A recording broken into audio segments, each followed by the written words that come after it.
Well, hello, friends. Welcome. A little noodling. I don't know where that's going, but it ended here. Okay. Welcome, everybody. Glad to see you here. We have Allison and Creation Bear and Nick and our friend Sue Finelli. It's great to see you, my friend. Always good to see you here. Hey, Lewis T. Good to see you. Israel. John. And let's see who else we got. Celestial Creations and Zelda and Brian. Hey. Guys, good to see you. Mike Sweeney, Mark Wantroba. And howdy, stranger. That's for you. Howdy, stranger. All right. Okay, so welcome. We have, or we will have, just momentarily here. Let's get Dr. Wayne McRoy Jr. on the line and see what he's got for the evening. We'll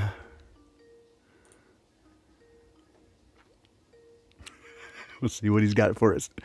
Hey, doctor. Is this thing on? I think it is. Welcome, friend. How are you? Doing well. How about yourself? Great noodling there. Hey, man. Thanks. I always enjoy the soothing stylings of bald jazz. It's wonderful. Bald jazzerino. Yeah, there's a in fact there's I don't know if I can find it here. I've become a meme. Did you know that? I'm not surprised. I guess, frankly, I'm not either. My wife told me earlier, she's like, oh, honey, you've become a meme. Let's see if I can find this here without giving away too much. It's been passed around by several people, and I think it's hilarious. Let's see here. I'll find it. Here we go.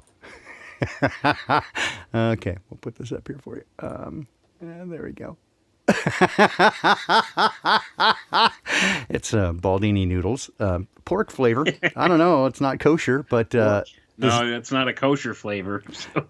No, but zero trans fat. That's right. It's just regular cis fat. So we have that going for us, which is nice. Okay, we have here episode 11 of Sola Scriptura with Wayne McRoy and myself, the great Baldini. It is the 8th of November in the year 2020, and boy, what a year it has been. Oh boy! Yeah, no kidding. Mercy, damn. Should we just leave that stuff on the table because I think everybody knows what's going on, at least as much as they want to know, right? Oh, I think so. I mean, well, I'm sure it'll work its way into the conversation at certain points tonight, but probably. There's a chance of it. Oh, hey, Trey Clark, what's happening, man? Let's see. I had some ideas for tonight, and some of them simply escaped me. I would be remiss if I did not bring up, and we'll, I think, start here, the incident with Flat Earth Fokker, Mac Parhar, and what has gone on with him. And he is now free. So if you are unaware of what happened, Mac is one of our Freedom Fellows and showed up at Flattoberfest. And on his way home, he did not do as the Canadian authorities wanted him to do, which was to self-quarantine for 14 days, and decided he was not going to self-imprison. He's not ill. No one that I know of that was at that event that did not wear masks, that would be all of us, came down with anything but a good buzz and a great deal more love for those around us. So that's the only that's the only thing that happened there. But they wanted him to self-isolate, and he did not. And a nosy neighbor, pulled a Kravitz on him, Mrs. Kravitz, and phoned into the Po-Po, and they dutifully came and picked him up, and he was incarcerated for a number of days. It was very difficult to get him out. They would not accept cash as a bond to get him out. They wanted a surety. And basically someone to risk their own felony conviction if Mac didn't do what they said. Wow. Yeah. So. Yeah, I'll tell you. How much more dystopian do things have to get before people stand up in numbers and say, you know what, we're not going to tolerate this anymore. This is not the purpose of government. Government is to serve the people, not to enforce draconian policies on people that have no place in actual law or no place in anything of the sort. There's no place for that in society. If you look up the definition of quarantine, that only regards people who are ill. Right. Okay. Right. So there's no legal precedent for somebody to quote unquote self-quarantine themselves when they're perfectly healthy, have no symptoms. And that's one of the biggest deceptions in the modern age right now is this whole premise that you could have this dreadful disease and not have any symptoms and not know it and spread it around to everybody else. Sure. It's ridiculous. Asymptomatic, and you don't know it till you have it. And in fact, the only person, so I can say now that there's a person that I know who claims to have it. Okay. It's the first person I know. They are elderly, I'll say that. But here's how it went down. They were diagnosed with it first. They they got tested. They had no symptoms. They did not feel unwell, no symptoms whatsoever. And because of the fear, they decided to get tested, and after being tested and coming up positive, then they started seeking treatment and then didn't feel well. Imagine that. I mean, I hate to laugh because I really like this person, but I will tell you that in my estimation, pretty much 100%, the only reason that they felt ill is because they made them ill. In one way or another, or psychosomatic, that's possible. But of course, they only got tested out of fear, not because they were feeling unwell, and they did not begin, in fact, to feel unwell until 2 to 3 days after getting a positive diagnosis, and that tells me a great deal. Indeed, it does, because it's, when you think about it, it's ridiculous on the face of it. The test they're using was never designed to determine whether somebody has any type of illness. It was not developed to diagnose illness. It was not used as a diagnostic tool at all. Nope. For anything. And it's got a high rate of false positives, yeah. Inconsistency and false positives. And in fact, not only that, in fact, the creator says that if you can find anything you want if you look long enough. right? Of course. Yeah. And here's the thing people need to realize about this stupid PCR test, okay? Under normal circumstances, when they're using it to, find something in particular under normal circumstances, they run the thing through 33 cycles. Okay. 33? What? For COVID. For COVID, they have to run it 45 cycles to get a result. I'm surprised it's not 44. The inventor of the test had warned against the accuracy of said test beyond 30-some cycles. He said anything beyond that is going to be wildly inaccurate. Yep. Because it's got its maximum efficiency at I think it's like 32 or 33 cycles. So he said anything beyond that is just not going to give you any better results. It's not going to give you any clearer view of what you're looking at. In fact, it's going to skew the results. And they're running it 45 cycles is what they're doing with this for COVID testing. So that should tell people something right there. I mean, it's not looking for anything. They don't even know what they're looking for. They've never isolated it. Never been isolated. It's crazy. It's crazy. And they've got people convinced that this is not only a real thing, but like it's a super deadly thing when it has a 99.6% survivability rate. Mm-hmm. And that the only way that it's ever going to stop is if we develop a vaccine and make everybody take the vaccine. It's absurd. It's absolutely absurd. It defies common sense. It defies logic. And, logic and common sense. Come on, that's dead, dude. That hasn't been in society in forever. But I just don't know why people don't question these things. It's been shown over and over and over again that they can't get the data right, like anywhere about any of it. And people just still walk around with their face mask on and go into their self-quarantine after they've traveled. And then you get poor guys like Mac who, just realizes the nonsense behind it. He's outspoken and doesn't about want to shut down his entire life over this stupid thing. So yeah, he's outspoken about it, and he's got a neighbor who's butthurt about that, and so takes retribution by calling the police and having him incarcerated.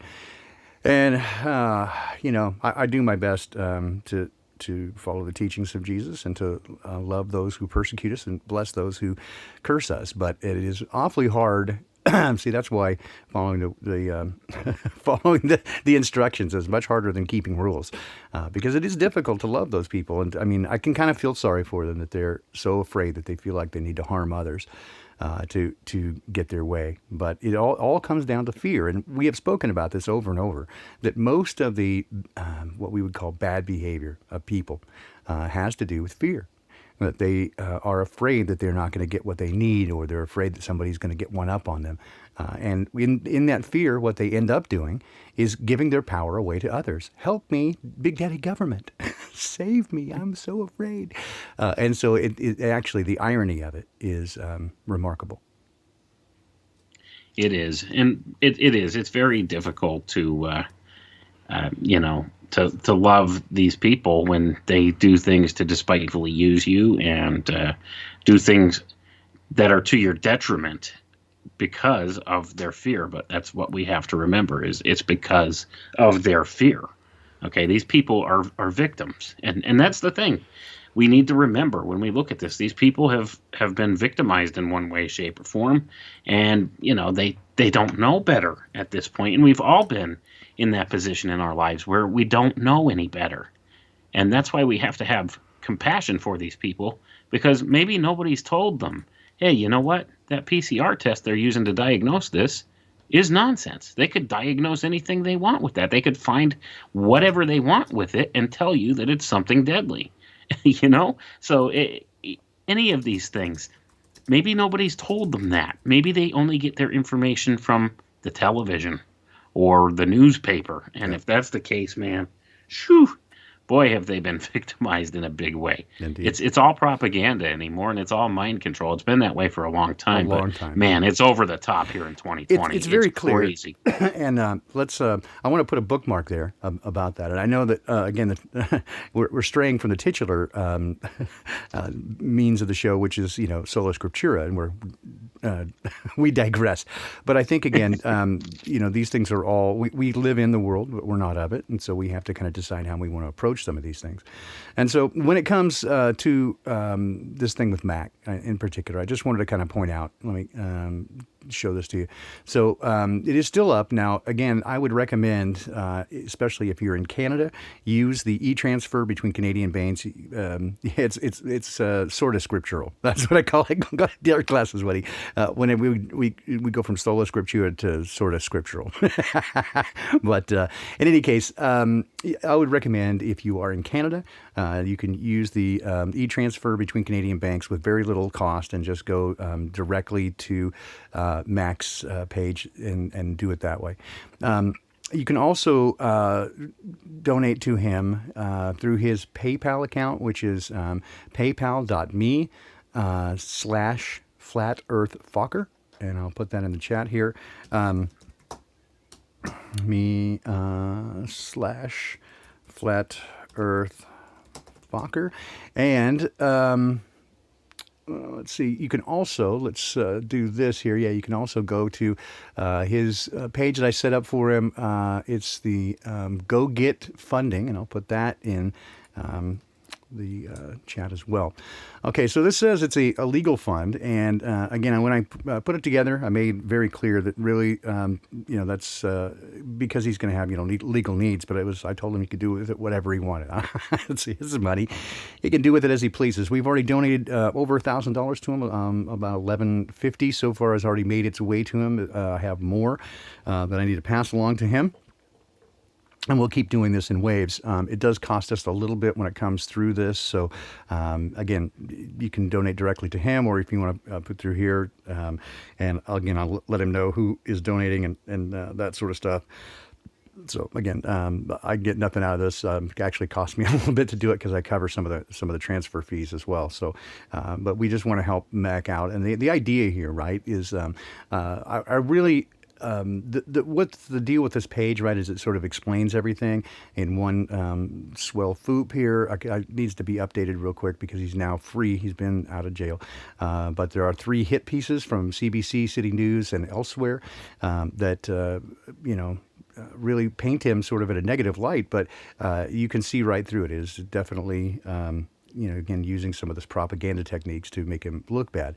And the point here being, and as we pointed out here, is that anybody who supports the premise of free speech and the resistance of unrestrained government tyranny through coercion should generously support this cause in any way possible, right? It doesn't matter whether you're into flat earth or whether you believe in COVID even, but if you believe in the principles of free speech and that government tyranny is wrong, this is something that you should, I think, back, because they intend to make an example out of him. And as soon as I heard it, I went, well, we should too, right? We make an example of those who become the tip of the spear. So he has agreed to stand up and fight this thing. And good on him for doing it. And again, we would have given him the money either way, whether he decided just to have a stake and go, okay, I'm done.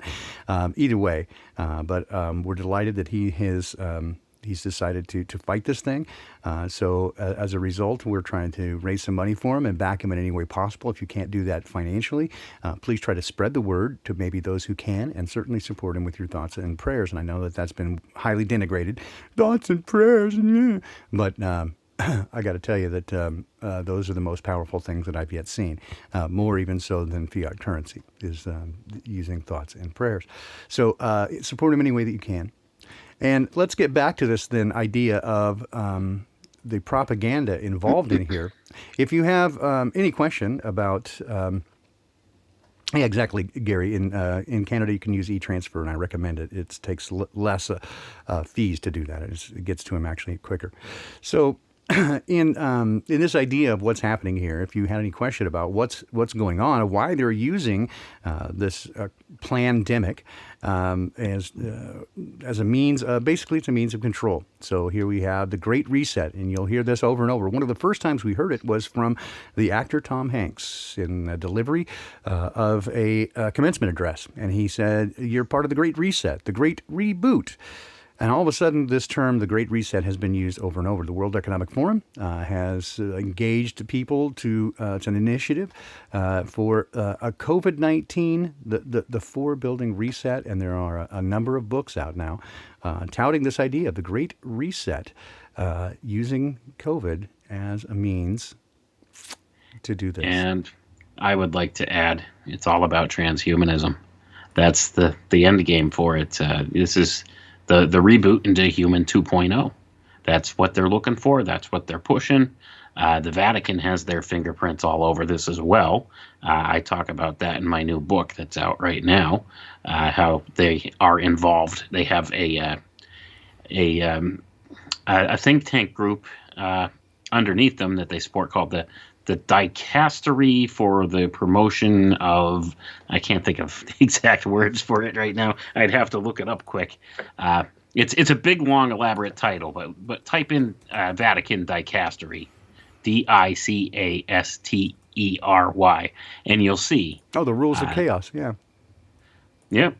So, yeah, the Dicastery for promoting human advancement or something like that. It is. I can't remember the exact name of the think tank group that they provide funding for, and that actually works for the Vatican. But they have their fingerprints in all of this. I mean, they have a COVID task force formed under the Vatican, which is directed by this group. And also, they just last year had a big meeting with a bunch of pro-transhumanist groups, including the Transhuman Code and an organization called Humanity 2.0.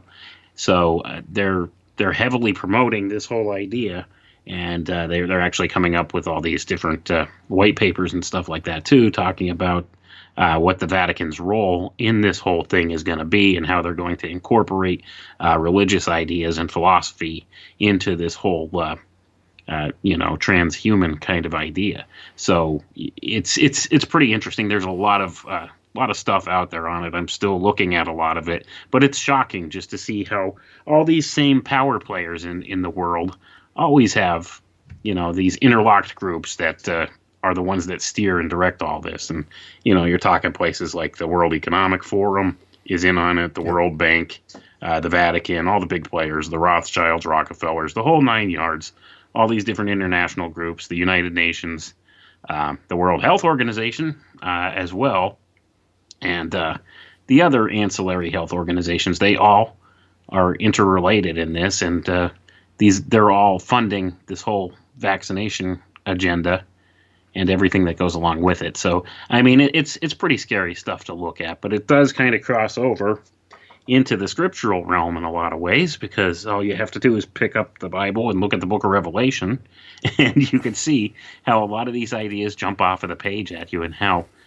looked at through the lens of this modern technocracy that we live in, you could see how a lot of these things that people couldn't wrap their minds around a century or so ago are real existing technologies right now that are being rolled out right in front of us and are actually being planned to be utilized in the way described in the book of Revelation. So we're living in interesting times. It is But pretty. It is rather remarkable how all the things that we once got called conspiracy theorists about are now coming to fruition, and boy howdy, right? And so I have kind of jokingly said in the last few weeks is like, I guess I need some new conspiracy theories because all my other ones came true. yeah, man, it's getting pretty wild, isn't it? I'm Yes, waiting for it the is. mock alien invasion next. It's coming. I think there'll be Don't doubt it. a few things in between here and there, but we certainly do have all the things that we had expected coming to fruition. And if you're put off your game by the recent events concerning the U.S. election, don't be. Again, they're going to do everything they can to deceive and to lie to you. And I'm still, again, I made my prediction before. I stand by that. Even where we're at now is it's a script, right? They're going to play out a script, and it's all to get to a place of civil unrest. That leads to martial law. I think that's what they're pushing for. It may take a little more time, but ultimately it's going to happen. So, I mean, eventually it seems inevitable that that's what they're pushing for because all the signs are there. That's what they keep talking about. So they're certainly clearly telegraphing that they anticipate civil unrest to the point of people fighting one another. And if you again look at the first four horsemen of the book of Revelation, the first one is a guy on a white horse. He was given a crown, corona, and go sent out to conquer, and to conquering and to conquer. That's what it says. So he sets the stage. The next one is a guy on a red horse who goes out to take peace from the earth that they might kill each other. They might attack or assault one another. There's your Mars idea right there. Given a big That's sword. your martial law. Yeah, given a big sword, right? And the next one has to do with the economy. A black horse given scales, and it has to do with the economy. And the next one is the pale horse with famine and death and beast of the earth. So we have at least the first two coming to fruition right now. And Well, I would argue the first three. yeah, I mean, And also, a lot of theologians actually equate pestilence with the white horse, the first horseman of the apocalypse as well. So could be. we have the pestilence, we have the civil unrest, and the whole martial idea, the Mars idea, the wars, the rumors of wars, all of that stuff, and the economy's tanking. I mean, you could see how this whole COVID thing has affected the economy in a majorly negative way. So, Well, there are many- there's the scales right there. So, I mean, 3 out of 4 horsemen already, and it's not even December yet. So. Well, there are many, including myself. If you look closely at this idea of the Great Reset, it is that, now, again, they're not saying as a cover, but they're saying it's an opportunity for it. But really, I'm going to point out that this is really a cover for the fact that the fiat currency is tanking. You can only run a pyramid scheme for so long. The Ponzi scheme eventually fails. And this is with the point of this. They need a scapegoat for why the economy is tanking. And so they shut down the economy for something that's clearly not dangerous, but they can blame it on that and then give this as the pretext for having to reset the economy and go to a digital currency. And it goes just lockstep, and this is exactly what was telegraphed in many of the documents that you and I and Jason Lindgren cover on Secrets of Saturn, that we walked through these documents that were written, many of them from the 50s all the way up to more recently, the mid-2000s, all basically outlining the way that they're going to approach it. And they approach it as a thought experiment, like, what should we do if? And then they explain everything that's happening now. Yepper. Yeah. Yepper. And this past week we just did the Dark Winter document.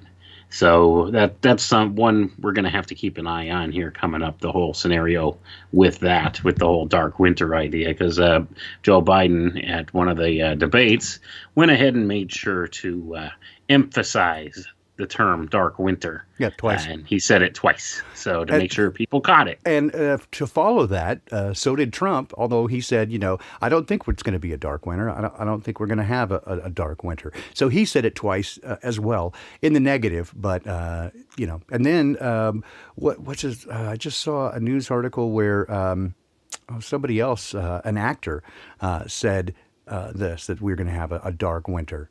due to COVID. I was like, well, okay, now you're just throwing it out there. Now you're just being obvious. So again, I just keep an eye on this, that they're using this idea. Well, they did announce that there would be a second wave.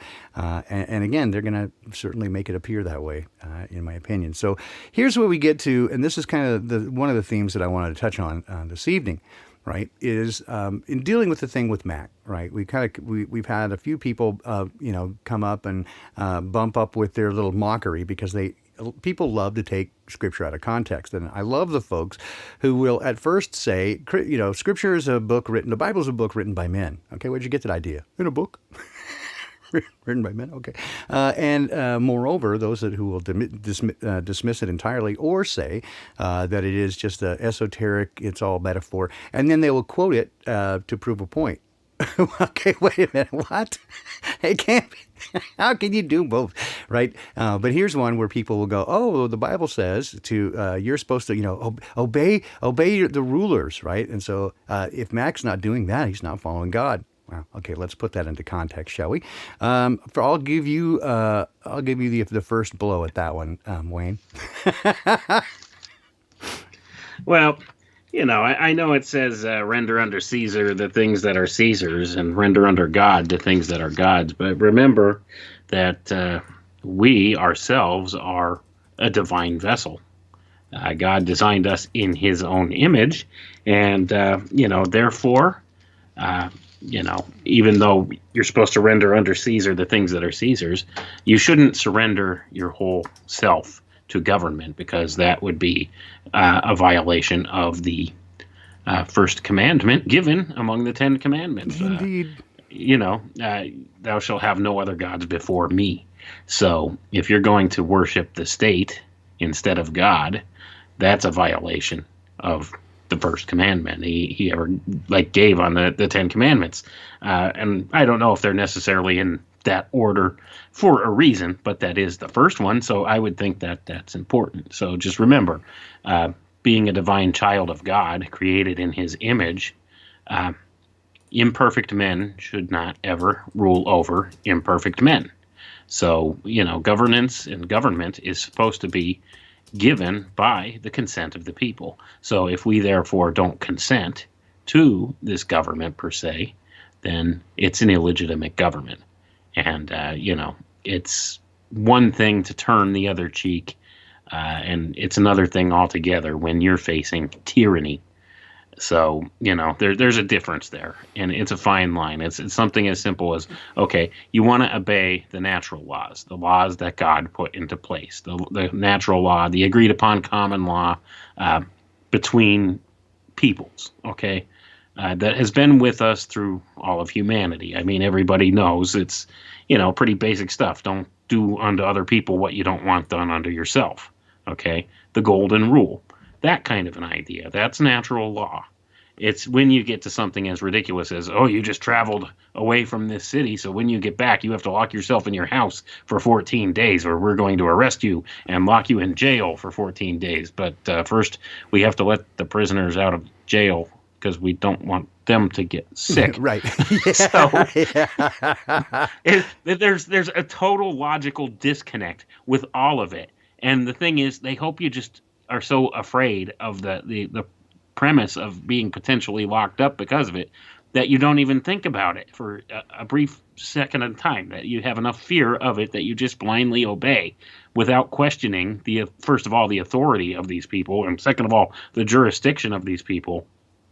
And third of all, the character of these people.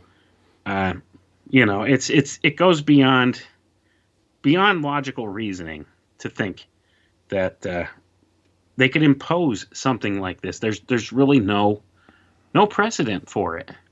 Well, especially, and that's the thing that I know certain countries and different areas, they set up these emergency laws or whatever, health emergency laws or whatever they have, but still, it's not defined in those laws that this is something that they could do. They don't have the authority to do that, and especially if it violates your constitutional rights. And I know Canada may be a little bit different, but I'm sure they have some very similar types of laws and rights and freedoms. And your rights are given to you by God, not by man. and that's what people need to stand on, because our rights are derived from God, not from man, not from the state. So uh, they have no jurisdiction over you in that regard. So it's one of those things, and it does get a little convoluted because people will take all kinds of different scriptures Yep. and take them out of context and make them say whatever. But that's kind of one of the things with Christians. Once again, like you Right. always say, the biggest problem with Christianity is Christians, Yeah. because they will take a bit of scripture, twist it out of context, and turn it around and turn it into to mean whatever they want it to mean.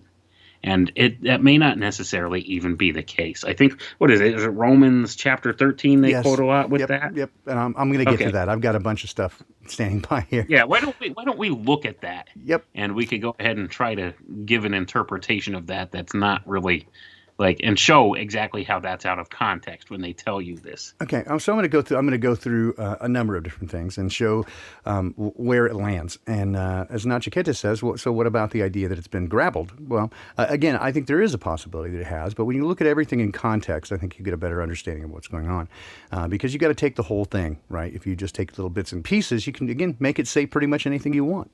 All right, so we're going to take a look first. We're going to go back to the Old Testament, look at Ezra. So this is the setting up of the kings in Israel.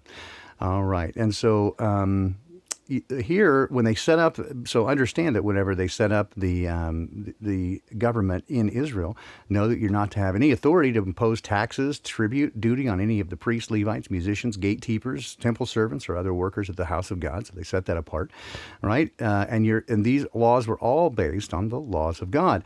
And teach any who do not know them. And whoever does not obey the law of your God and the law of the king must surely be punished by death, banishment, confiscation of property, or imprisonment. Okay, so we're setting up authority there, right? But that authority was given by God to keep order, and this comes after a period where they were to be, under judges, and they wanted a king, so begrudgingly, God gave them a king. So here we come to Romans 13:1, and this is what has been frequently touted by people to make this argument. And so from the Message, it says, and I'll give you a King James Version, but the message is pretty clear here. Be a good citizen. All governments are under God. Insofar as they're peace and order, it's God's order. So live responsibly as a good citizen. If you're irresponsible to the state, then you're irresponsible with God, and God will hold you to be responsible.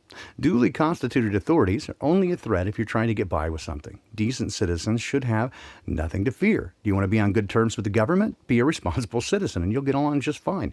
The government works to your advantage in that way. But if you're breaking the rules right and left, watch out. The police aren't there just to be admired in their uniform, right? God also has an interest in keeping order. All right, so if you want to look at that in the King James Version, for those who are into that, let every soul be subject unto the higher powers, for there is no power but of God. The powers that are be ordained of God. And then again, you can go to Cal Washington with some of this stuff. So whosoever therefore resisteth the power resists the ordinance of God, and that they resist that should receive to themselves damnation. For rulers are not a terror to good works, but to evil. Wilt thou not be afraid of the power? Do that which is good, and thou shalt have praise of the same. Okay, so it seems kind of clear there, but let's continue. So it's saying obey the laws. Basically, is what you can read there. Don't be a douche and obey the law. Okay, so I would add though that it also says there that the rulers are not a terror to good works, exactly, but to the evil. But see, when the people in the ruling positions are the evil and they are, a terror to good works, we're going to get there. That's illegitimate government. Yes, exactly. We're going to get there, and I'll show examples of that. All right. So here, 1 Peter 2. So be subject for the Lord's sake to every human institution, whether it be the emperor as supreme or to governors as sent by him to punish those who do evil and praise those who do good. For this is the will of God, that by doing good you should be put to silence the ignorance of foolish people. Live as people who are free, not using your freedom as a cover-up for evil, but living as servants of God. Honor everyone, love the brotherhood, fear God, honor the emperor. Okay? All right. So here you're getting this idea that if you're free, you are free. Now, let's push this a little further, okay? What happened when they came and said, Jesus, do you pay tax? And what did he say? He said, whose image is on the coin? I said, well, Caesar's. Render unto Caesar that which is Caesar, and render unto God that which is God's. Know you There you not? go. Know you not that the body is the temple of God? You belong to God. Now, let's break this one out. I'm sure you'll find this fascinating, what is here. Then Peter and the other apostles answered and said, we ought to obey God rather than man. So See that? now let's go to Daniel. You remember what happened? You remember the story of Daniel in the lion's den? You remember what happened there? There was an edict placed because Daniel had favor with God and with the king. And the other advisors didn't like Daniel because, bad people don't like good people because it makes them look bad. Well, Daniel was known to pray daily. And so they made an edict. They got the king to create an edict that no one should pray to anyone but the king for 30 days, knowing that Daniel would continue to pray. And he did. And what happened? The king was sorrowful that he had made this order, so he threw Daniel into the lion's den, thinking that he had done wrong. But of course, you know the story that God shut the mouth of the lions, and then they threw the other advisors into the lions, and they got fed.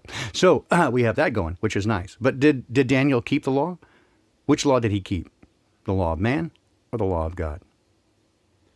And there it is, So ultimately, the law of God. Right. So ultimately what we get to is, I would interpret it this way: obey the law of the land, except where the law of the land conflicts with the law of God.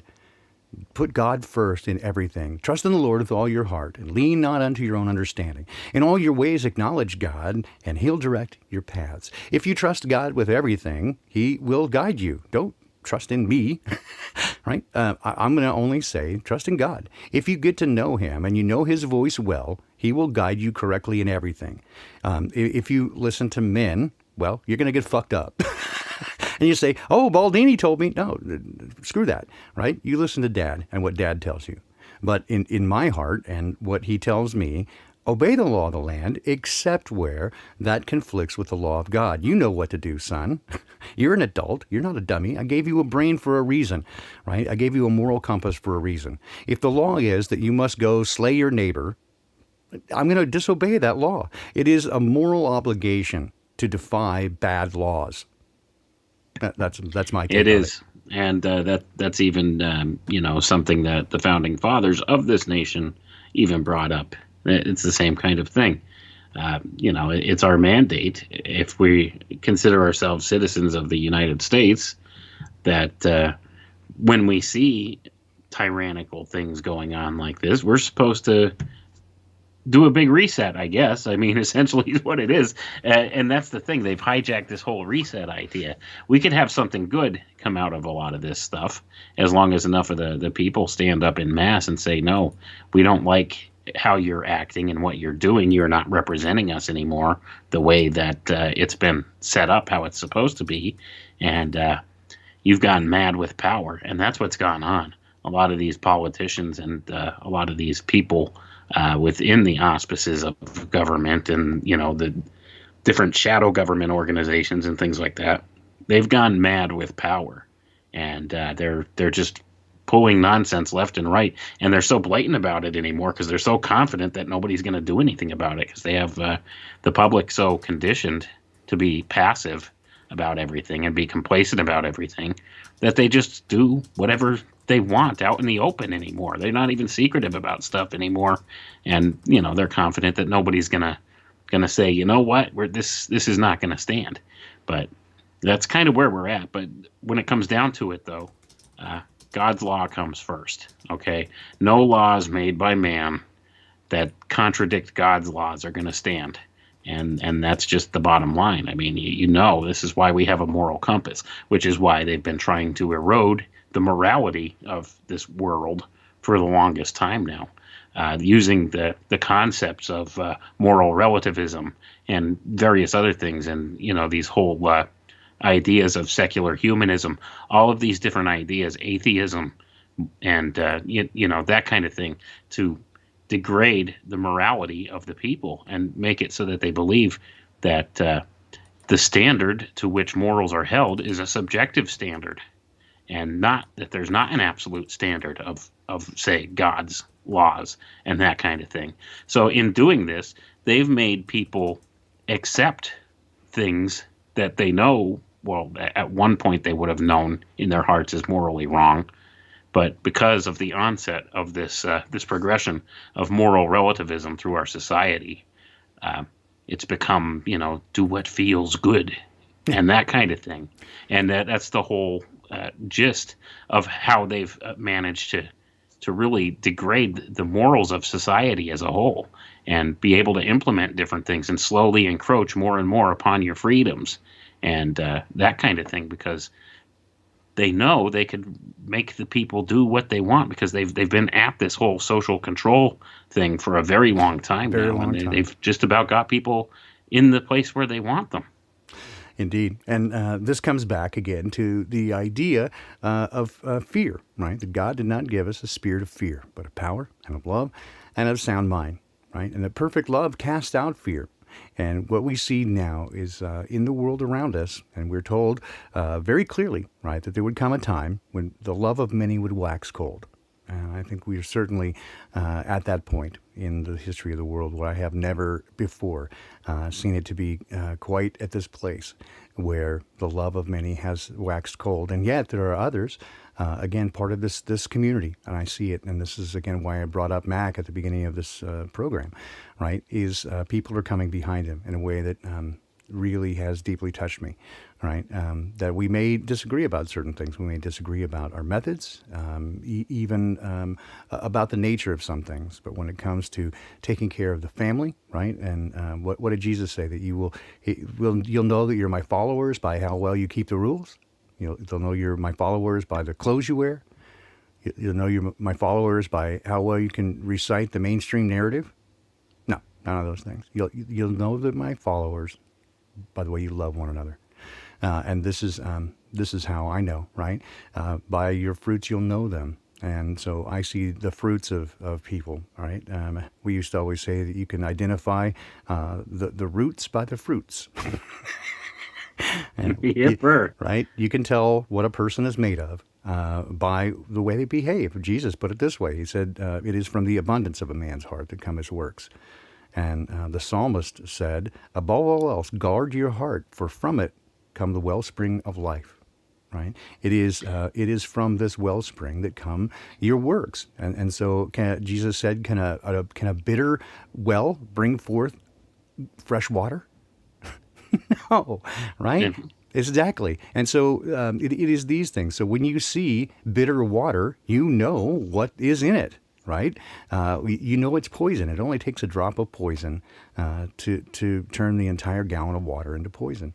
And so these are the things you ought to look for, right? And this is how, and what it says, again, in the book of Timothy, line upon line, precept upon precept, right? You put these things together. You cannot just grab one text and pull it out and go, here, see? That's what it says. I mean, yeah, okay, it may say that, but you have to put the whole thing into context. And from my point of view, test all spirits, bring it before God and say, how does this apply here and now, right? It's called a living word. And so I have seen, and we talked about this before, I talked about this specifically with Ceiling Fan Man last week, how the living word, the word of God, speaks to you, right? And so you don't have to worry about whether the scripture has been grabbled, right, or changed over time, or what they've done to it. The word of God stands on its own, and he can speak directly to your heart through anything. Right? He can even speak to me through a movie, right? Or through, he spoke to Balaam through a donkey, right? He can do whatever he wants. If you believe that God is omnipotent and omniscient and the source of love, he can do whatever he wants, and he is always good, and he will speak to your heart if you will listen. And that's it, right? You don't have to worry about anything else. You don't have to worry about whether somebody changed the text and it's going to lead you the wrong way, right? Because if you trust in God rather than man, you don't have to worry about it.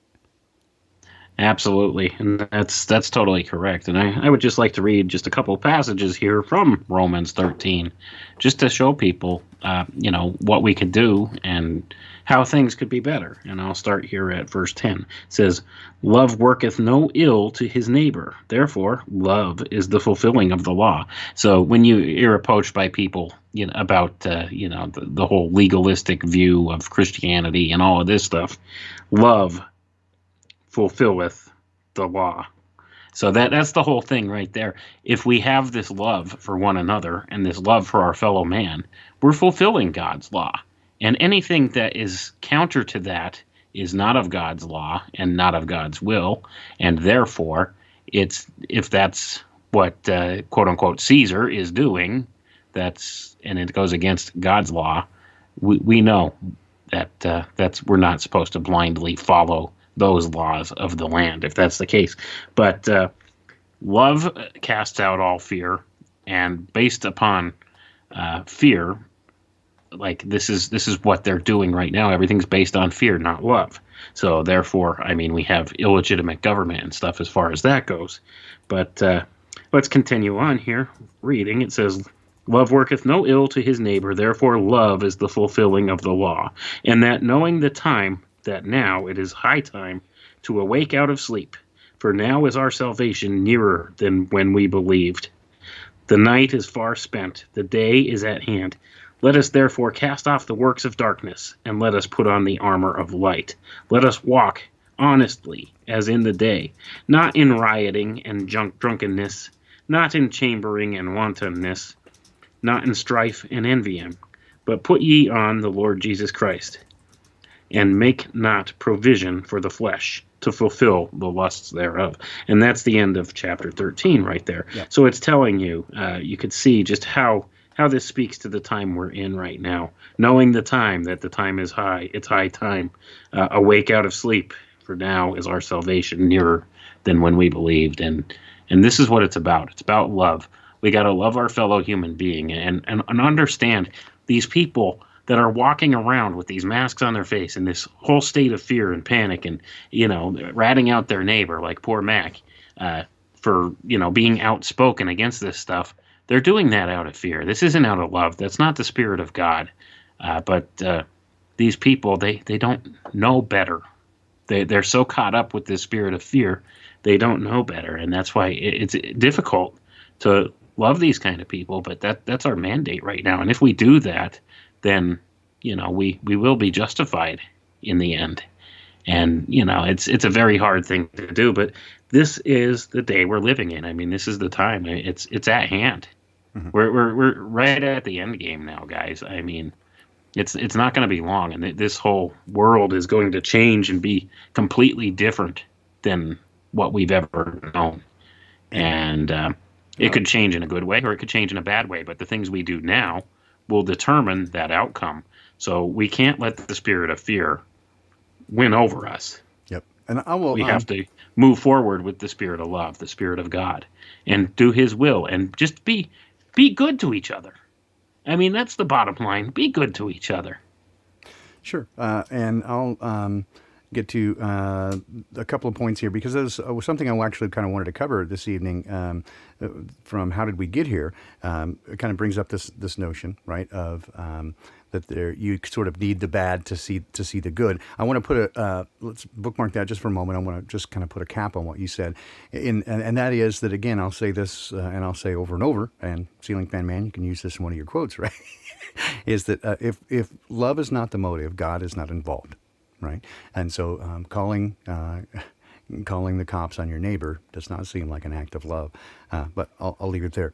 Okay, so to this idea, and this has been kind of put out there, the idea of duality, and I simply would call it polarity, that darkness needs light and that sort of stuff. And here's a conversation that I was having with Ceiling Fan Man this morning in regard to this. And again, Wayne, I want to get your take on this, but this idea that there must be, the dark to see the light and to appreciate it. So here's my take on it, right, is that this world was not created that way.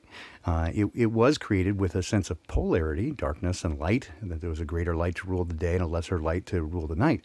But ultimately, evil was not intended to be within in the world. God did not create evil. Evil made itself. Did He create Lucifer? Yes. Did He know that Lucifer would do what he would do? Yes, I think He did. Ultimately, however, it does show at the end that God is good. Because if there was ever any question about what happens if you disobey the will of God, right, it leads to death, not as a punishment, but as the natural result of separating from perfection. When you walk away from perfection, you are now an imperfection, and imperfection will ultimately lead to death. So where we get now is that, yes, in the world in which we live, right, the conversation I had with Ceiling Fan Man earlier, right, was an experience. One of the earliest lessons I learned in my walk with Dad, right, was asking him to relieve me of the burdens that were being placed on me.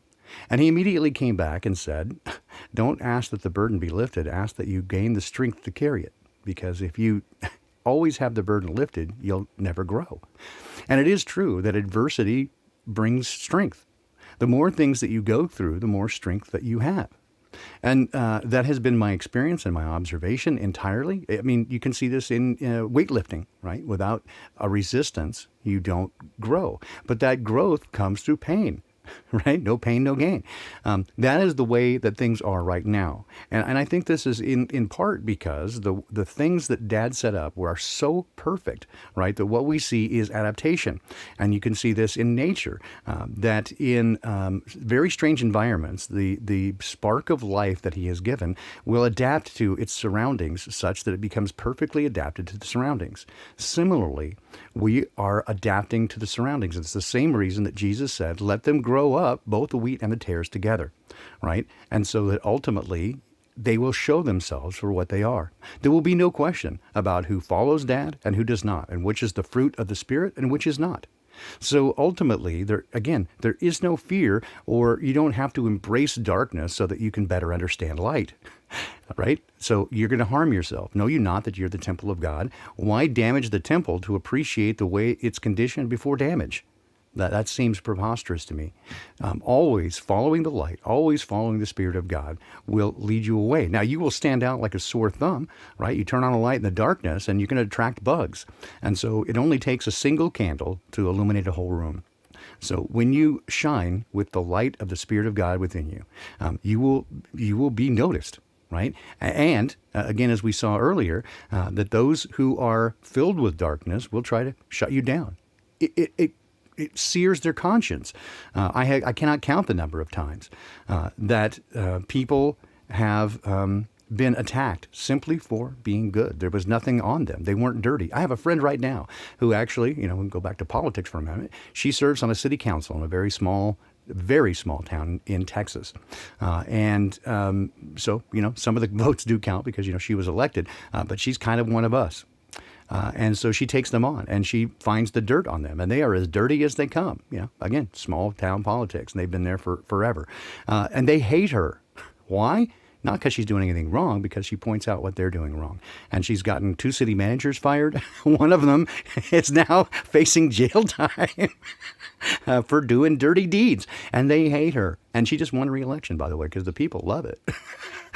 So kudos to her. Go, Lisa. Anyway, I don't think she listens, so no worries about outing her. But that's always the case, right? Is that when people, when bad people are confronted with real goodness, they hate it.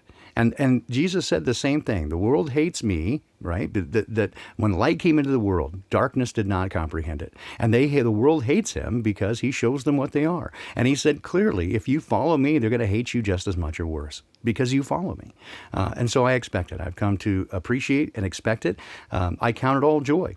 Right? Because I know when they come against me, why they're coming against me. It's because they can't handle the light. I'm not slapping myself on the back and saying, oh, I'm so good. It just shows what they are. It shows the metal of what they are. It shows their character. And it reveals to me why they're doing it. So that's what I got to say about it. Wayne? When you shine your light in the dark recesses and the dark corners of, the musty old places of society, the cockroaches scatter. That's what happens.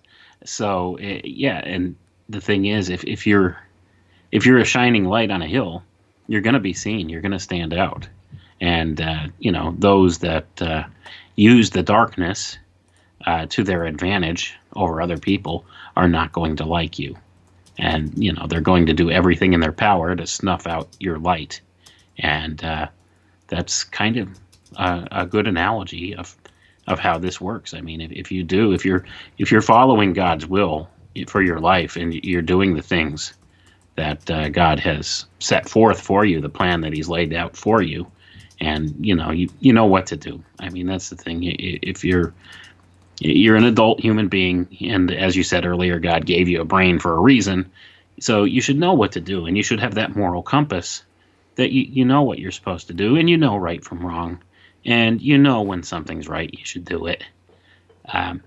And if you're doing those things and following God, you're going to stand out like a sore thumb.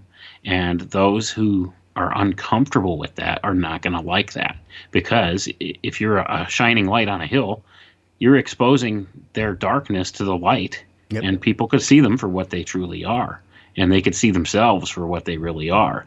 And that's what's making them uncomfortable. It's not you, per se, or, that they're hating you. It's they see Absolutely clearly exactly what they're doing wrong, and that they are wrong about this kind of thing, and that's why they try to shut it down as quickly as they can. Yep. So that's basically where we're at. And I live my life by one simple credo: if you know something's the right thing to do, do it. Exactly. That's it. Right. And that's the thing. And just treat people decently. Treat people with respect and love. Give people the benefit of the doubt if you don't know them. I mean, it's people just treat each other so badly anymore, and it's terrible. Like, if they see you walking down the street without a mask, they're giving you a sideways glance anymore, like you're a horrible person or something because you're not wearing a mask or something like that. It's gotten that bad in society where we have these outward symbols to show whether we've embraced the darkness or not. And that's kind of where we're at right now, and it's really an uncomfortable place to be for many people. I mean, it's all based on fear, and darkness is the ultimate symbol. It's an archetypal symbol of fear when it comes down to it, and that's where we're at. This darkness and light, this kind of polarity between darkness and light. Darkness represents fear, and that's always been the universal symbol for fear. Darkness, and light, it casts out fear. It casts away the shadow. So light is a representation, a symbol for love. That's why, once again, we could say with a certain amount of clarity that fear and love are polar opposites. And evil, what we term as evil, is usually done out of fear. Yep. And that's echoed even in the Star Wars series. When Yoda tells Anakin Skywalker, "Much fear I sense in you," and that kind of thing. It's the same basic idea. Lucas was, he's an esotericist. He knows stuff. Okay, let's put it mildly. He knows some stuff. He knows some people, and they put it out there. The truth is right in your face with a lot of this stuff. But yeah, I don't know. I'm glad you find my Yoda impression a little bit amusing. So that's always good. A good thing. Much fear I sense in you. Okay. A cup of coffee I do need. Indeed. No, I get a kick out of it. And I think, we shouldn't be all gloom and doom. And, I find the closer I get, the more I get to know Dad and Jay Bro and Mom, the more I understand that we are made in their image. They have emotions, much like we do. They got a great sense of humor. I mean, have you seen the puffin, the bird? It's not. I mean, this is not the work of a serious deity, right? The duck-billed platypus. Me. I mean, he made me. He was not being serious. So cats. All you got to do is look at cats. For sure. Let's make this perfect killing machine. We'll put razors in its claws, but it's 8 pounds and it's cuddly. Yeah, and you want to kiss it. So yeah, yeah, they're murder cats, but they're fun. Yeah, it is really funny, and so I think that we should again be without fear and have a good sense of humor. Now, again, I don't, I always say, I can be serious, but I don't have to take myself very seriously, because that's when I find problems, right? Then I start to get a thin skin, and when people start to attack me and say bad things, then it's like, I feel unfairly attacked. But I need to lighten up, just like Heartline Realm said, I need to lighten up. I go, hey, the reason angels can fly? Because they take themselves so lightly.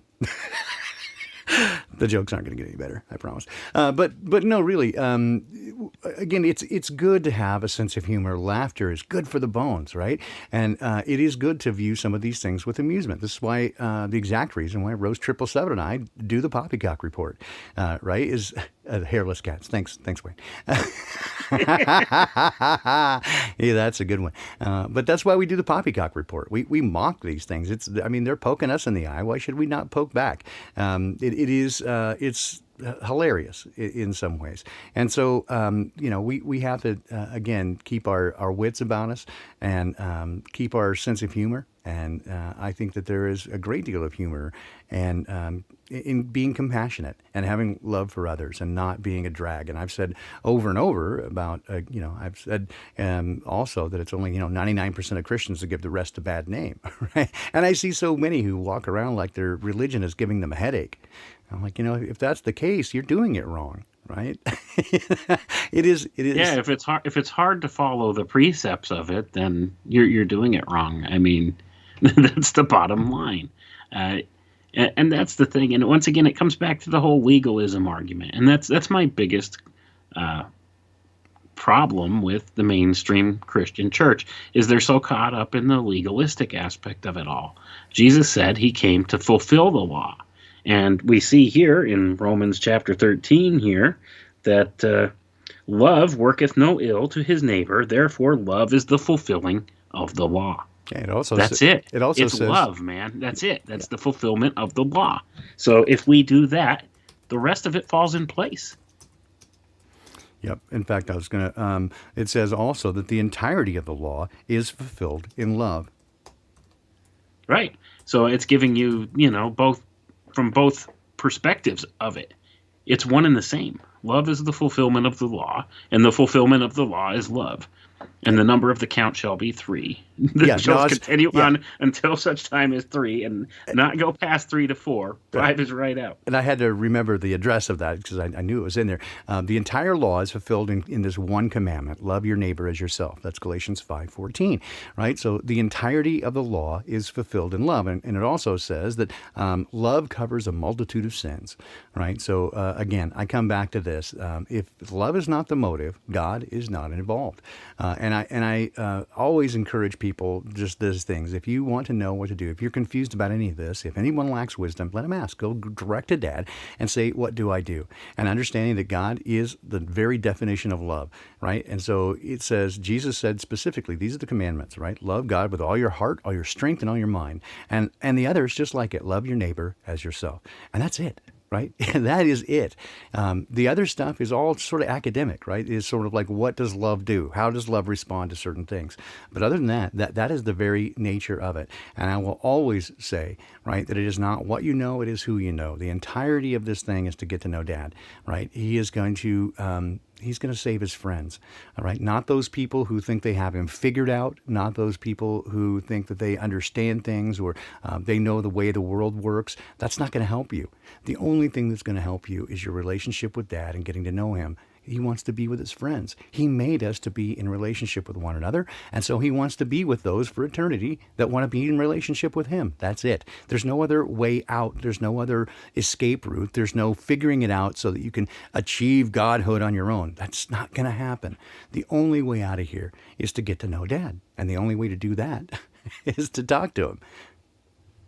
Right, and that's basically it. It's not really complicated per se. It's really not. It's human beings that make it complicated.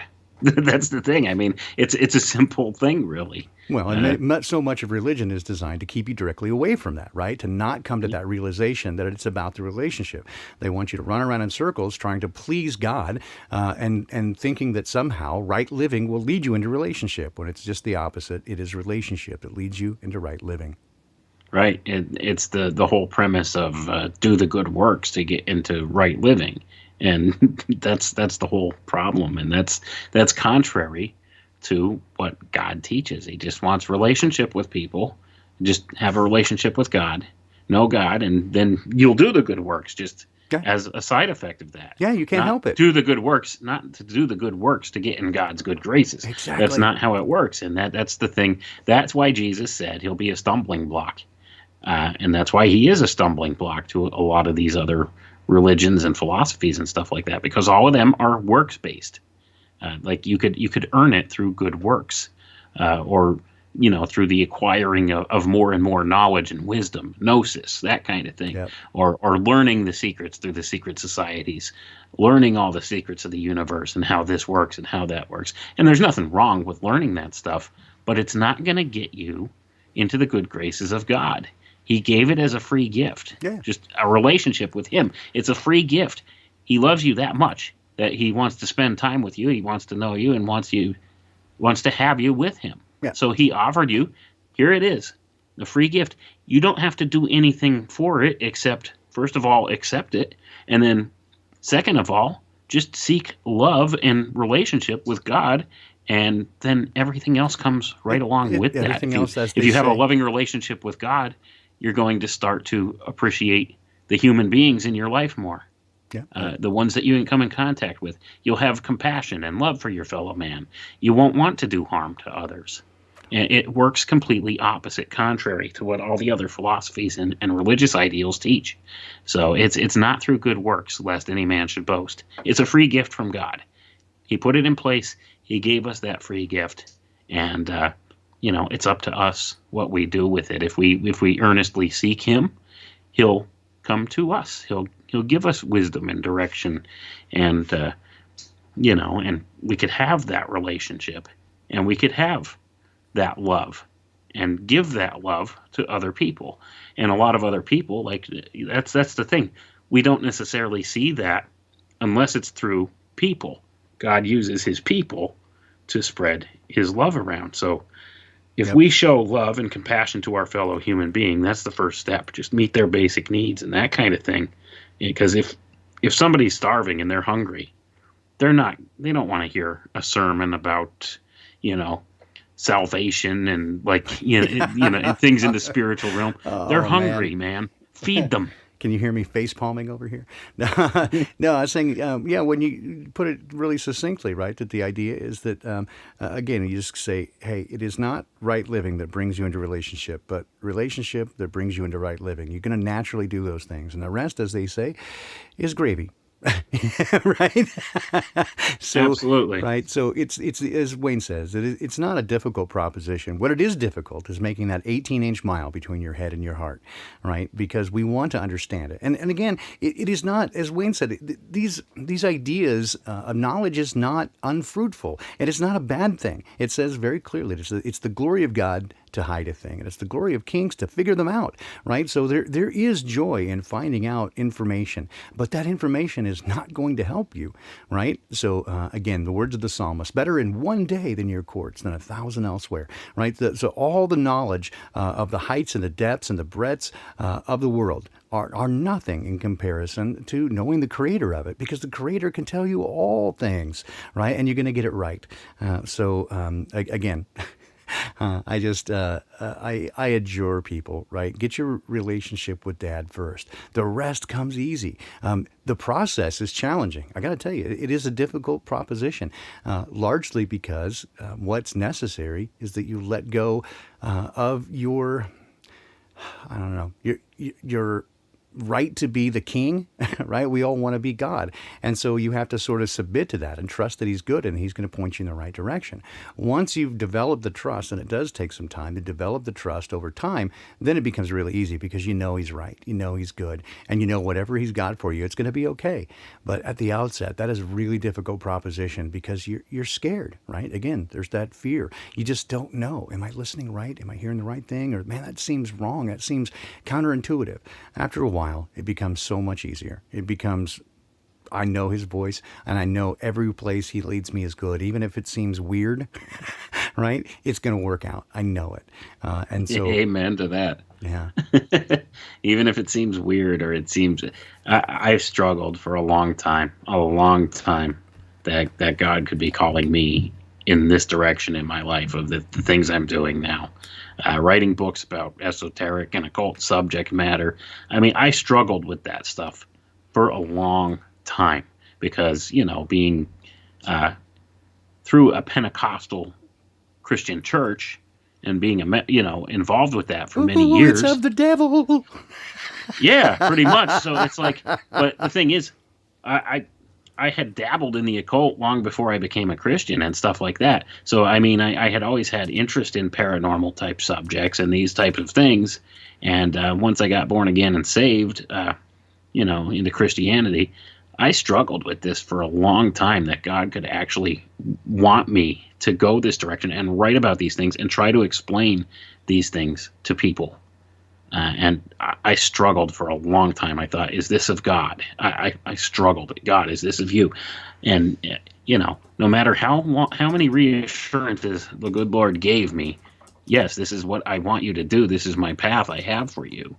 I still, just because of the whole legalistic doctrine of the organized church, I thought, well, no, this is wrong. This is like everything that they've always taught you. This kind of stuff, you shouldn't, don't look at that. Oh, all this stuff.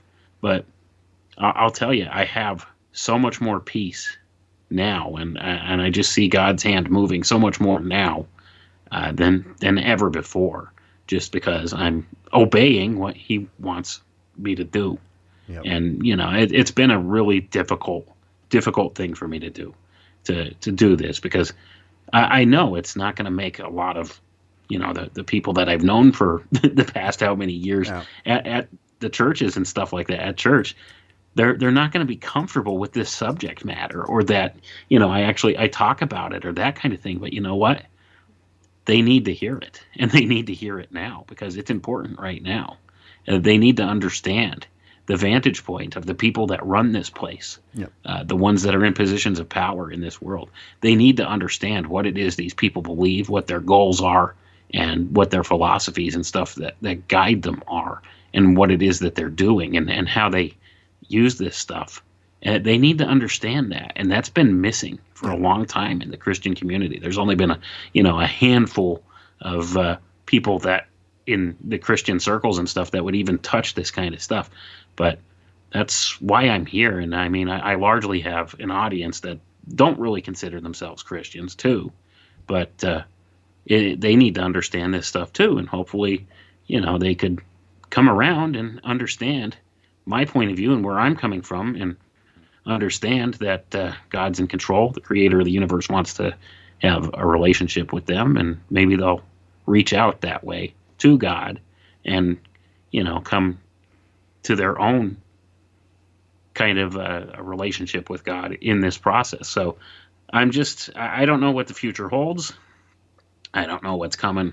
And like I said, I struggled with this for a long time. This whole questioning, is this truly God speaking to me? Is this truly, what God wants me to do? Or is this just me being, my inner voice trying to tell me I want to do this, and trying to, that kind of thing. It's a struggle, man. When you actually take up the call like that, and you're in this relationship with God, and He asks you to do something, and you do. Sometimes it's a real struggle.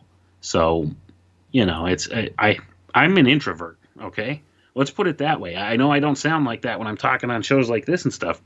I'm an introvert. I've never been comfortable speaking in front of people, anything like that. But God's given me the grace and the power to do so.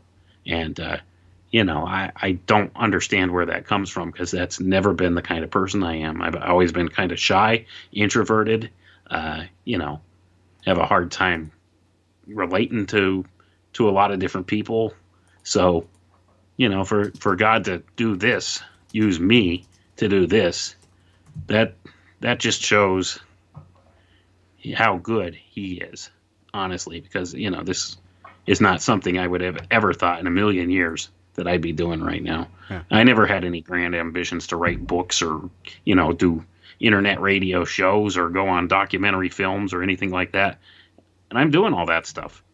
Never had any intention to do that. Never thought in a million years I would be doing that. But that's the path God laid out before me. And because I was obedient, He's laid the foundation for it and led me in that direction. And, I couldn't be more thankful. I mean, it's a lot better than what I had in mind for my life.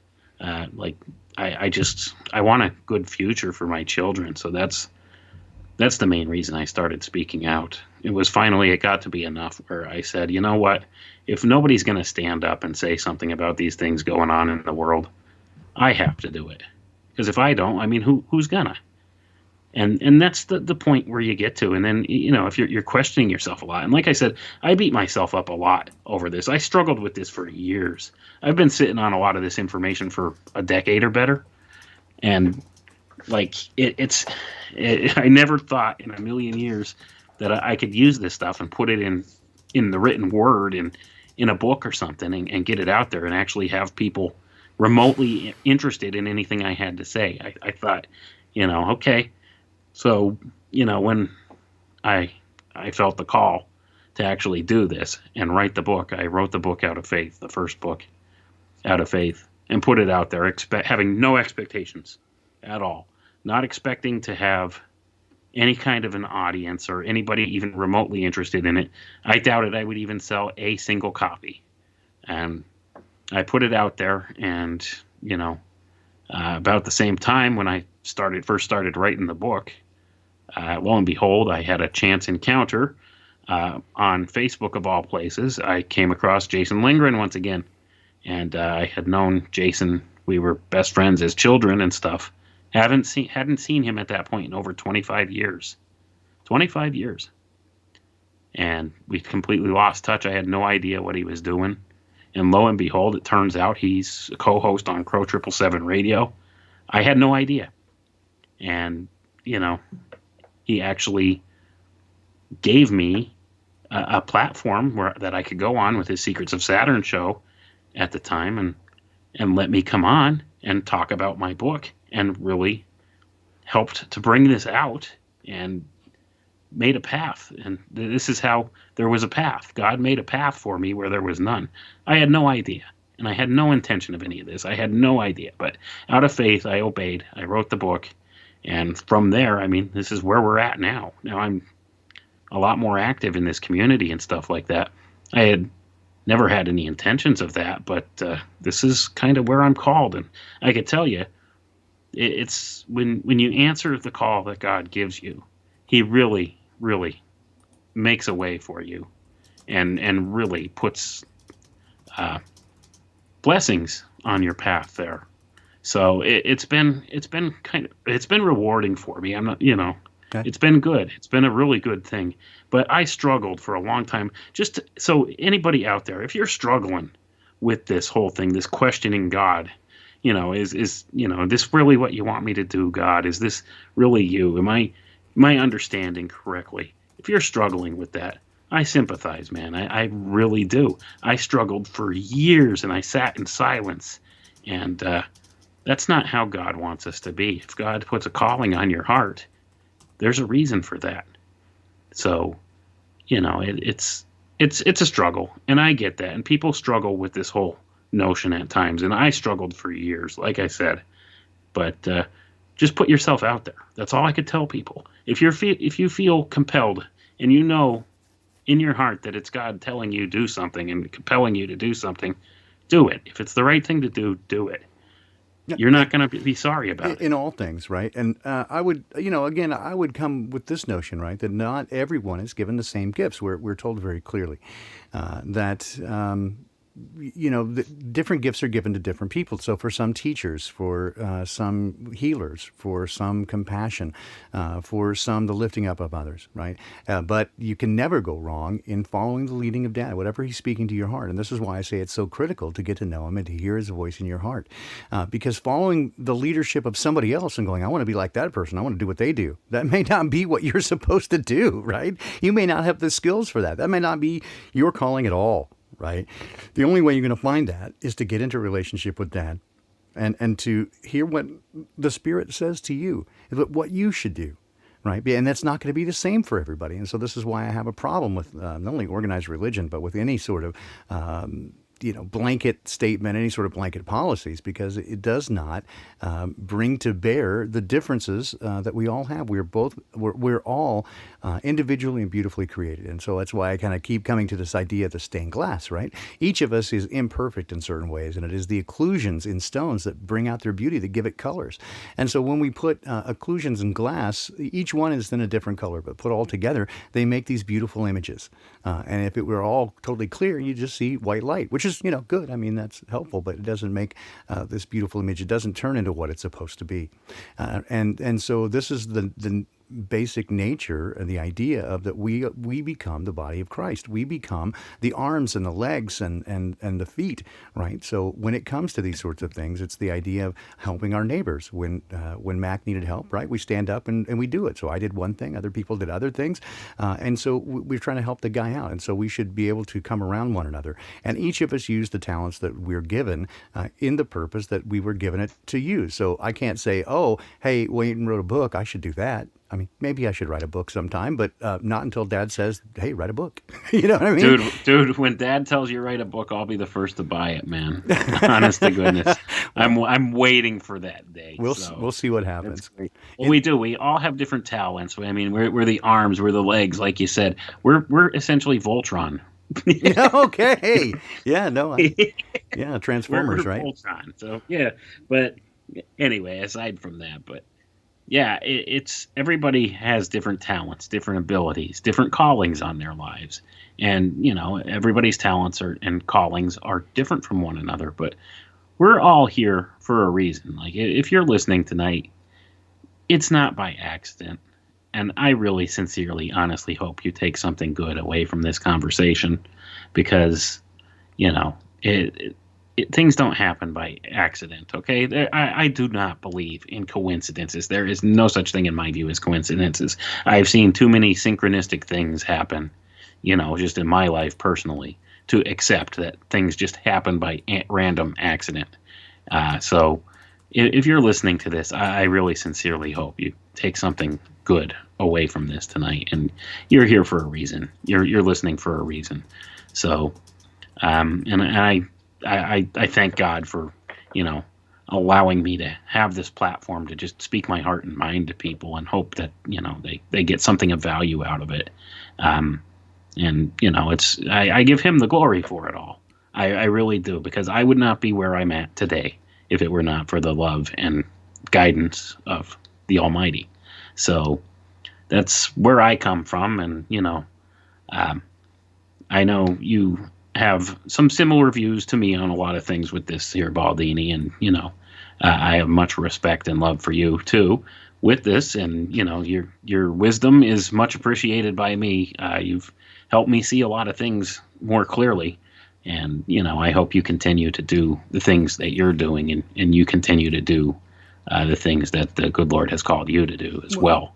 Because you're helping a lot of people, my friend, whether you realize it or not. I don't always know. I appreciate that. And I do love to hear from people that it helps them in some way. I will say that I will continue to do it so long as I feel it is being helpful and that Dad says, yeah, keep going, right, and provides me the opportunity to do it.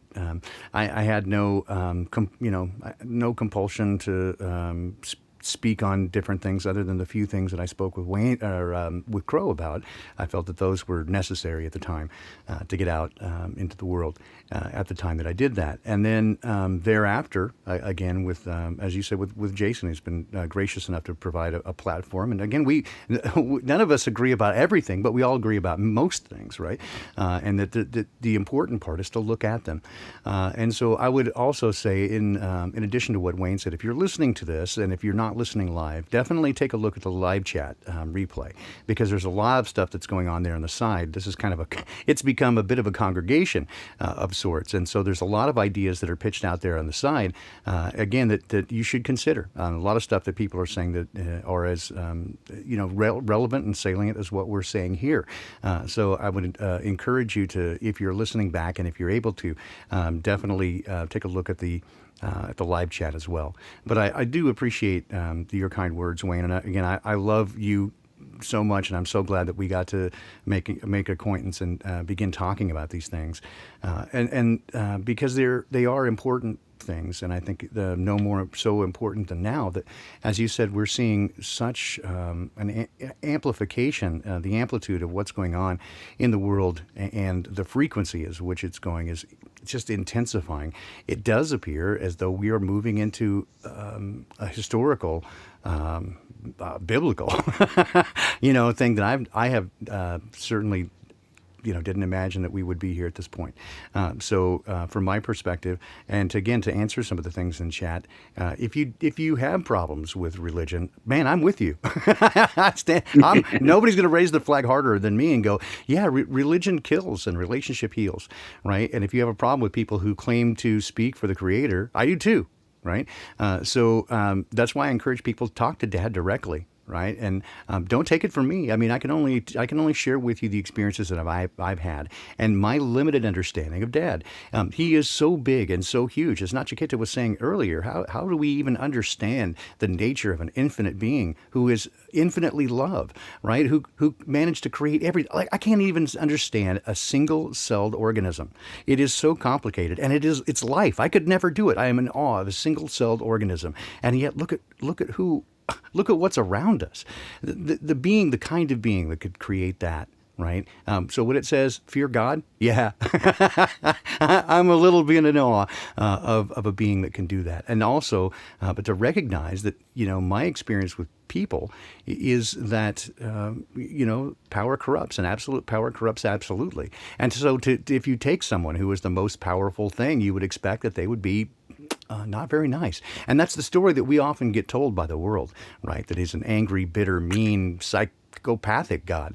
And my experience is that is absolutely not true. In fact, he's the very definition of love to an extent that I can't even comprehend. But I'm daily trying to better to understand it and to imitate it as best I can. And I know I do poorly because I'm limited, right? And I feel very small in comparison to the nature of who Dad is. But I do strongly encourage people to get to know Dad, not because of what I say, but because of the experience that you can have in first being healed. The primary experience I've had in my relationship with God is almost exclusively healing the wounds that I have and teaching me love and what that looks like. And so I can now better express that to my wife and to people around me and to people in this community. And it is a fascinating, delightful, it's life-changing. I mean, it literally changes your whole life. And so I encourage that for people, is to go find it on your own, right? I don't have any path for you to follow. That's why I don't have a book to sell you. I don't have a special formula or a spell to cast or anything like that. Just go ask Dad. Say, hey, I want to know you, and have a pure heart, be sincere, and be contrite. There's nothing more to it. As Wayne says, it's not complicated, but it's not easy. Right? It is the difficult part is to discipline yourself. The easy part is just to ask. The rest of it. So it's not complicated, but it's not easy. And you will go through it. And there's several people I talk to in this community who I warn, right, when they say that, hey, I want to come into a closer relationship with Dad. And I advise them a little bit on maybe even how to do that. But I also warn, you're going to see a shit show immediately. I have never seen that not happen. So if you think you're going to suddenly, like the Christian version, oh, I'm going to get saved and everything's going to be wonderful. No, that's not how it works. Not at all. As soon as you start taking this seriously, your world is going to fall apart. Everything imaginable is going to come after you, in part because the enemy doesn't want to lose you. He doesn't want you to get into a relationship with Dad. But also, it's kind of a test of your temerity and your will. And what are you made of? Are you willing to still chase it down if it's not easy? But ultimately, it's worth it. That's what I can say with absolute certainty. It's worth it. Without any question. All right, so we are now coming to the bottom of the hour. I think this is probably a good place to wrap it up. Wayne, you want to add anything to our friends and family here? No, I just want to thank everybody for coming on out here tonight. And, if you earnestly seek after God, He'll reveal Himself to you, and you can have that relationship with Him. Don't listen to us. We're just a bald guy and a fat guy here talking on the radio. But Are we on the radio? Is that what's happening? Okay, or whatever it is, the whatever internet, we're or doing. however the internet's the interwebs. Yeah. We're just a couple old dudes, chatting I'm on the older. internet here. I'm older. Don't listen to us. Just ask God Himself. He'll reveal Himself to you. He'll give you a direction to go. So that's the important thing. Just get your relationship right with Him, because it's a crazy world right now. Oh man! And you need that stability that only God can give you, and that peace of mind that surpasses all understanding that God could give you. Because without that, man, I could understand why people could get so caught up in the fear that they destroy themselves, just pretty much emotionally, out of the whole context of how everything's going on, and they lose that comfort that they could have, that peace of mind that comes from God. But that's basically the bottom line. Just seek Him out. Don't listen to a couple of schlubs like us. We could just tell you what our experiences are and that kind of thing, and try our best to help you out. But at the bottom, or the end of the day, the bottom line is it's all about your relationship with your Creator. It's up to you what you want to do. If you want to seek after Him earnestly, if you will, He'll reveal Himself to you, and you'll know what to do from there. Let's put it that way. It's not complicated, but it's not always easy. Yep. And that's the bottom line. And just do your best with what you got, and seek out God, and He'll answer you if you earnestly seek Him. Absolutely. And that's pretty much all I got to say about it. It's I love doing this. I love talking about biblical things and going through the Scripture and talking about everything else that goes along with it. So I'll continue to join you on this as long as you'll have me. I'll continue to have you as long as you'll come. And I'll continue to do it as long as people will come and join us with this. So with that, Wayne, I'm going to let you go, because I'm going to drop some music on the way out. And I still haven't worked out all the stuff on that. So we'll chat soon afterwards. So thank you, my friend. And I will talk to you again in just moments. But don't be surprised as I drop you out here. Okay, so there you go, guys. We are bringing to an end this edition, the 11th full episode of Sola Scriptura. I appreciate you guys being here. And again, as Wayne says, no, he said, don't listen to us. No, listen to us. No, I'm kidding. No, but seriously, he's right. You don't have to take our word for it. I wouldn't. Go ask Dad, right? If anybody lacks wisdom, let him ask, because all truth and wisdom comes from the Creator. And I think that you'll find that for yourself. Everybody is on their own journey, and it's none of my business to tell you how to do yours, other than go get it, right? And I know where to get it. So with that, I'll leave you. So thanks, everybody, for being here this evening. It's been a pleasure, as always. I'll be back on Tuesday and Thursday on Rose 777 2.0 channel with Poppycock Report. And again, most likely back on Secrets of Saturn on Wednesday evening with Wayne McRoy and Jason Lindgren and whoever else may show up there. So again, I appreciate everybody so much. And I am so glad that you made it here. And we will see you again next time. This is a little tune from, let's see, about 1994 with Timeless Journey, Joe Ray, way back in the day. It's called More Than I've Ever Seen. Hope you guys enjoy it, and I'll see you again next time. Thanks so much.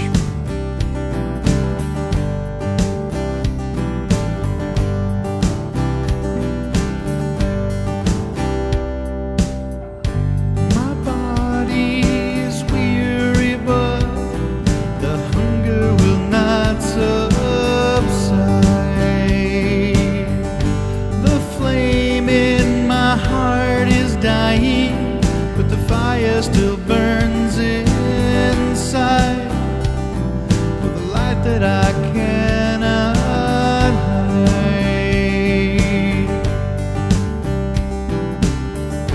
I walk on the edge of time, ride the winds of destiny.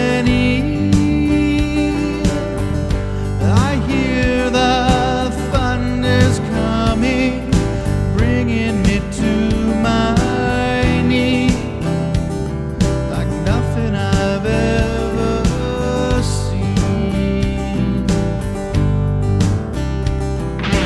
In my mind I hear the voices calling. In my mind I see the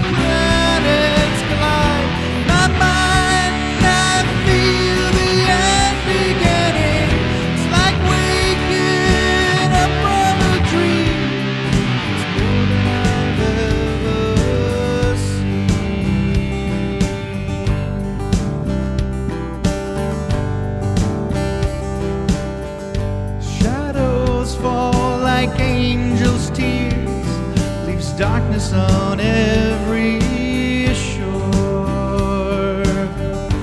The season's morning light inspires me no more, seems more than I can endure.